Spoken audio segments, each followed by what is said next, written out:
Welcome to the Three Martini Lunch. Grab a stool next to Greg Columbus of Radio America and Jim Garrity of National Review. Three martinis coming up. It's that time of the day. We sit down and we have three martinis. Greg Columbus out. Jim Garrity, as always, with the National Review. Here for the Three Martinis. I'm Chad Benson, and today it happened. The gauntlet has been thrown down. Yes. As of this morning, Joe Biden said that kind of surprised everyone by putting out a video on Twitter and social media saying that he's eager to do two debates with Donald Trump. Listeners might be saying, wait a second, I thought they usually did 3 presidential debates and 1 vice presidential debate. 2 debates, Biden says. Go ahead, make my day, which sounds, really tough. Sounds, as grizzled as we get from Joe Biden. I would also note, though, apparently, once you get to the details, you find out that Biden does not want any audience. He does not want RFK Jr. That's actually not shocking. He wants no interruptions, and he listed a whole bunch of friendly, CNN was one offering, Univision was another, ABC, CBS, etc. Strangely, not NBC. And if I'm NBC, I'm a little bit offended by that. But well, there's only so much he can do to make it look like it's supposed to be nonpartisan. Yeah, it's a good point. Maybe even he recognized that was a bridge too far. So, people might say, why is this a good martini? Well, look, certain folks, including Democratic senators like Dick Durbin and Chris Coons, and Trump critics like David Frum had all been kind of, floating trial balloons of, Biden really shouldn't be on the same stage as Trump. And this elevates Trump, and it, lends him a credibility that he doesn't deserve. Harumph. Which they can put out any reasons they want. That certainly would look to me, if Biden refused to debate Trump, we would interpret it as he's scared. He's 81 years old. He, wanders and meanders. And our third martini, we'll discuss a bit more about this. So on the one hand, it is good. On the other hand, I won't believe these debates are going to happen until they happen. And my sneaking suspicion is that they will start negotiating.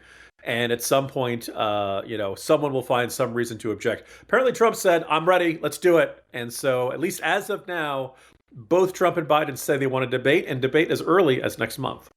27th of June is what I'm hearing already. CNN's already got it logged in. I'm sure they've got a countdown clock, Jim. Okay, I'm with you, right? Like, because I talked about this on my show today, but I am a guy that is a proponent of, till that check's cashed and that bank, that money hits the bank, I'm not counting it because I just think somewhere along the line, somebody's not going to like the way, Biden will get something where Trump's not allowed to rebuttal or talk. He's just allowed to sit there and get stuff thrown at him. And then Trump's going to be like, I don't want to do that. And he's like, see, you don't want to debate me. Yeah. And this has been, I suspect Trump would really love to debate. Now, we can argue about whether Trump will debate effectively. I think we only had 2 debates last year because Trump caught COVID and they could not figure out how to reschedule that third one. I think that Trump in that first one, I don't think he did well. This is the one with Chris Wallace where they were constantly shouting over each other. Oh, that was awful. And nobody could hear anything. And it was just incoherent. And I think in the second debate went much better for Trump. I think Biden's mouth will get him in trouble.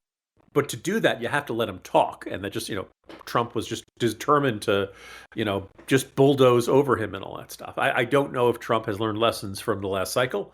I also get the feeling that we see Biden so rarely that his campaign is probably terrified of how he would perform in a 90-minute debate 3 times. So already they're talking 2. Already they're talking about 2. And the other thing is that if let's say if you're on the Biden campaign and you think the president is not really a strong debater and he's going to look old and it's going to look bad for him, well then maybe you want it in June. Maybe you want it as far away from Election Day as possible. And you want it as far back in the rearview mirror as possible. So a little bit surprising, generally good. I do think this makes it somewhat more likely that these debates occur. But like you, I'm not counting any chickens until they hatch. And the possibility of somebody saying, or, I'm the president and there's a national security crisis, I have to cancel. There's a million and one reasons why this debate might not happen. So we'll see how this shakes out. It is the Three Martini Lunch. Chad Benson in for Greg Columbus. It's always Jim Garrity here. Let's go to number 2, the bad. It says here, you sent us today, you're a cheap date. Well, that's nice to know. The tariffs on the Chinese that they've thrown out there. You kind of point out, hey, look, you know what? Sounds good. The front of it looks nice, but when you dig deeper, the reality is this was done more for unions than anything else. Yeah. So look, I'm generally a free trader. When someone says, "Oh, we should have tariffs on this country," and this country is a geopolitical foe, well, then yeah, absolutely, I have no problem with putting tariffs on that. And China has been one. Trump enacted a bunch. As I write in today's Morning Jolt, one of the ironies is that Joe Biden demonized this and said, this is terrible. In fact, he even said, I'm going to rescind them. And then he turned around and kept almost all of them and now wants to expand them. The editors of NR really kind of knock Biden around on this. It's like, look, if I really thought that enacting tariffs on imported steel, semiconductors, and electric vehicles and battery materials from China, if I really thought that would hurt the Chinese economy and hurt the Chinese government and reduce their geopolitical aggression around the world, I'd be a bigger fan. But as they point out, we're talking about 18 billion in goods on an $18 trillion economy. It's like 4% of total U.S. imports. So it's not really going to have much of an impact on the Chinese economy at all. And what's more, it's, the AFL-CIO, the steelworkers, Blue-Green Alliance, which is, unions and environment, they all wanted this. So really, this is doing more of a favor for Biden's political allies.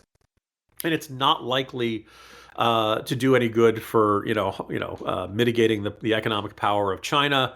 I also point out that we really don't we don't have an anti-tariff. We don't have a pro-free trade figure in the 2024 presidential cycle. And, that is if you generally support free trade, that is a bad thing. And it just seems like, the presidential election, at least for the foreseeable future, is going to be a can you top this in who can raise tariffs higher. Yeah, absolutely. I wonder if they'll raise tariffs on trees. See what I did there? An excellent transition there. Did you know Fast Growing Trees is the biggest online nursery in the United States with more than 10,000 different kinds of plants and more than 2 million happy customers in the United States? They have everything you could possibly want. Fruit trees, palm trees, evergreens, houseplants, and so much more. Whatever you're interested in, they have it for you, and you can find the perfect fit for your climate and your space. Fast Growing Trees makes it easy to order online, and your plants will be shipped directly to your door in just 1 or 2 days. And along with their 30-day Alive and Thrive guarantee, they offer a free plant consultation forever. This spring, they have the best deals online, up to half off on select plants and more on other deals. Listeners to our show get an additional 15% off their first purchase when using the code MARTINI at checkout. That's an additional 15% off at fastgrowingtrees.com using the code MARTINI at checkout. fastgrowingtrees.com, code MARTINI. Offer is valid for a limited time. Terms and conditions may apply. So we go from our good or bad to our crazy and inflation nation. It is interesting because inflation numbers came out today, and I always have to remind everybody, it's the rate of inflation. Inflation is still growing. It's the rate of inflation has slowed down. But this is going to be a big issue, and Biden's out there talking about inflation. Yeah, first of all, you may notice that the president often say, inflation is down. And he's hoping people think that means prices are down. They are not. It means the rate of increase has slowed from the 9% that it hit in the summer of 2022 to like 3.5%. Now, for a long time, the Fed and various other economic experts have said 2% really should be your goal. That's kind of a manageable level of inflation where you don't really feel it that badly. 2% year over year. So prices compared to January of one year to January of the preceding year. As I said, it's at 3.5, which is still not low, but twice in the past 5 days, Joe Biden has said inflation was 9% when I took office. That is not the case. It's not even close to the case. In fact, inflation was just 1.4% in January 2021. In part because during the COVID pandemic, you couldn't buy a lot of things. You had people stuck inside their houses. People couldn't travel. The entire, airlines were shut down. People, just the way of life was different. So people couldn't buy things. So they actually were accumulating savings. They were not out buying things, and prices were, there was, very little, if any, increase in prices. They pass a whole bunch of spending bills. Some of these at the tail end of the Trump presidency, but also a bunch of these at the beginning of the Biden presidency. Dump trillions of dollars into the economy, and you have too much money chasing too few goods. Well, again, twice in 5 days, Biden has tried to convince people inflation was at 9% when I came in. It was not. So now the question. What I put to you, Chad, is this Biden deliberately spinning? Like he thinks people's memories are fuzzy enough that if he says it enough times, people will believe that inflation was 9% under Trump. Is it that he, said this 5 days ago? Someone told him, Mr. President, that's not true. It was 1.4% when you took office, and he doesn't remember being corrected. Or option 3, which I actually think is probably the most likely, no one bothered to correct Biden when he said this 5 days ago. Everyone's gotten used to him just rambling and saying crazy stuff and saying stuff that is just flat out false. Karine Jean-Pierre and everybody around him doesn't care that he lies, that he says stuff that's just blatantly untrue. And there's no point to correcting him. Because they know he's not going to remember. They know he's not going to change his way. So we should just kind of expect from now until Election Day, Biden is going to keep insisting that inflation was 9% when he took office. Probably. Yeah, probably. I mean, and this is all on the heels of, you guys got to remember going back when he took office. This was right after he got out of jail for being arrested with Nelson Mandela. Yes. So, and he was able to squash inflation, and he drove the 18-wheeler to squash this inflation. I think it's a bit of everything. I think he doesn't remember some stuff. I think some of it is just he's throwing things out there, seeing what'll stick, hoping that, you tell a lie long enough, it becomes the truth. And nobody bothers to correct him because, he, like you said, he ain't going to remember. Yeah, I've a recurring argument on this. And one of the, there are a lot of reasons that, Joe Biden should not be, reelected for another term. You may agree with, you may say, that's why we should elect Trump. You may not believe that Trump is the best option. Either way you want to, any way you want to score it, I don't think it's disputable that Biden has been a very bad president, a very disappointing president, a very substandard president, and inflation is a very big reason why. But the other thing is that he just runs around and says things, and he gets them completely wrong. And everybody's just kind of used to this. Like there used to be a president's words meant something, and now he just says, blurts out whatever's on his mind, and often his version of events is the most sympathetic one, the one in which you may have noticed the common theme of all those stories in which he's arrested trying to see Mandela and all of that. It's always some version of I was the hero of this story, and boy, let me tell you, and boy, did I showed Corn Pop who was boss and all that kind of stuff. And besides the fact that I'm just exhausted from hearing this, and I just don't I'm bored of it, and I just don't imagine we can, anybody can put up with this for another, 4 years. Again, I'd like the president's words to mean something, and there's really no reason to think this is, that if it's not like Biden's going to get less senile. It's not like he's going to get more sane. It's not like he's going to get more accurate. He is who he is. He's 81. He turns 82 shortly after the election. And if we reelect this guy, we're stuck with this for another 4 years, or until Kamala Harris takes over, which, could be any day after January 20th. God help us. That's just an absolute. Coming from California, just God help us. She is a blithering idiot. I'm sorry. I'm going to say it. She is. I've worked with people who've worked with her. They do not value anything that she is about. And that would be, you might as well dig up the Titanic in its pieces and hand her the reins, because that's the way I feel about her. And there's plenty other, I look out there and think to myself, Shapiro was running for Pennsylvania. He seems like an on the ball kind of cat, but these Democrats are just hell bent on this guy. Let me throw something at you, Jim, before we bounce here in the 3 martini, maybe a half martini here. How much of this is and I say Dr. Biden, Dr. Jill Biden, because I'm hearing a lot from my people in D.C. that says she loves being first lady. And there's a lot of people that have gone to him, including Obama twice, from what I understand, and said, dude, you need to step down. she really enjoys this. I think that is, if, first of all, if Jill Biden said tomorrow, Joey, it's time to hang it up. You're getting too old for this. I don't want to see you deteriorate in the Oval Office. I don't doubt Biden would probably step down tomorrow. And similarly, if the flip side, if she says we're running come hell or high water, no matter what condition he's in, he's going to run no matter what condition he's in. I just have a hard time believing that's the case.